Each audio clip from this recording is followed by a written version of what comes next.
Ngayong araw nga pala guys ay pumunta kami ng Shirakawa-go. Actually guys last week pa to.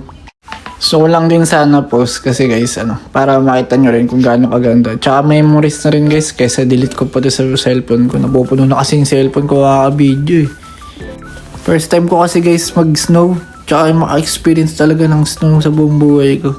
Tsaka ito guys nagtataka ko ba't hindi napupuno ng yelo tong kalsada. May ganito palang truck. Actually guys, marami akong nakita ng truck na nakasalubong or nakasunod namin. Ganyan pala yung purpose na yung truck na yun. Tinutulak niya yung yelo sa gilid lahat. Tapos ayan, magiging safe na yung kalsada. That nga lang talaga guys, yung gulong nyo naka-snow tire kayo. Para ito paano safe tsaka hindi madulas. Tsaka ang ganda talaga ng view. Papunta dun oh. Tingnan mo naman, parang nasa movie. Ito banda guys, medyo mataas na to sa bundok eh. Dito lumalakas na yung snow. Tsaka tingnan nyo naman ang kapal na ng snow sa kalsada.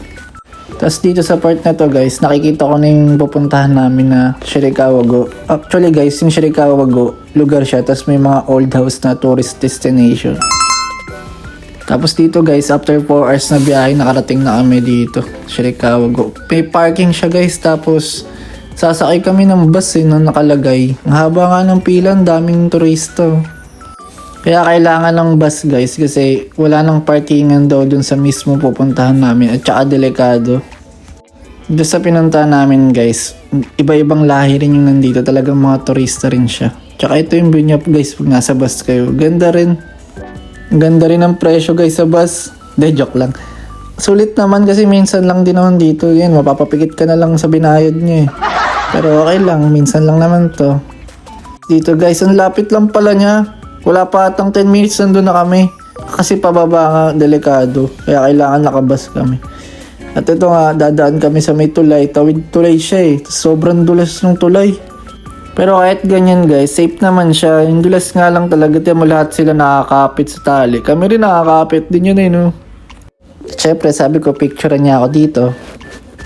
More on pictures talaga kami dito guys. Nakalimutan ko mag-video. Yung ganda sana talaga.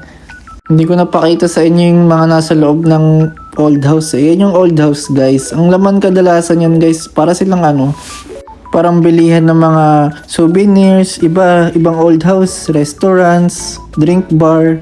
Ganda guys. Dito ako nagtataka kasi nag-alaga ako dati ng isda eh. Kailangan talaga ng oxygen yung mga ganitong klaseng isda. Pero dito grabe, sobrang lamig na yan. Pero parang dyan pa sila nabubuhay.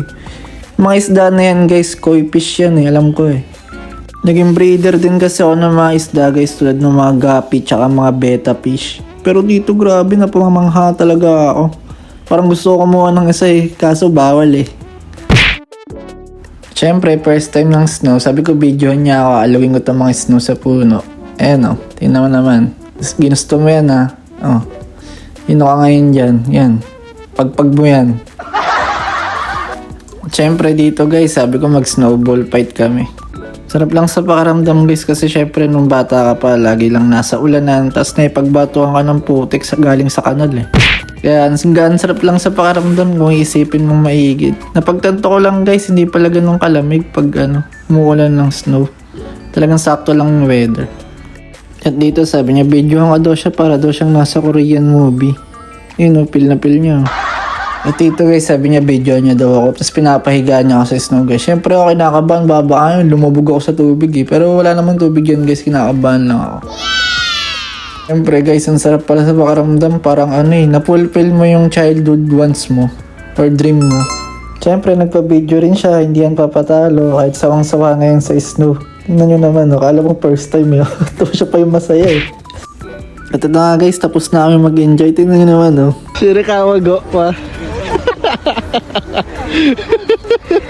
Mahulas na. Siyempre guys, kailangan namin mag-book ng hotel dahil gabi na. Hindi kasi kami pwede bumiyahe guys ng gabi. Tapos delikado, sobrang kapal ng snow sa kalsada. At ito nga pala yung hotel na yun guys. Tingnan nyo naman, ang ganda rin naman kahit sa labas at loob. Nakita namin sa Google, 4-star hotel siya. Nakita ko dito guys, lahat ng mga naka-check-in, parang more on foreigner siya guys. Bibihira lang yung mga Japanese. At ito nga pala yung pangalan ng hotel guys, Hotel Asocia, Takayama Resort. At dito guys, binigyan na kami ng room at sobrang ganda pala talaga guys. Tingnan nyo naman yung window view. Parang nasa movie talaga. Wala kang masasabi. Solid na solid tong experience na to. Siyempre guys, one day lang kami nag-book kasi may mga pasok pa kami ng Lunes eh. Then guys, sobrang ganda. Nagising talaga kami ng maaga para tignan tong kagandang view na to. Para makita namin ng pagsikat ng araw. Sobrang solid tong experience sa to guys. Walang katulad. Din nyo naman pagising nyo. Recommended to for family guys. Yun lang guys. Salamat sa panonood.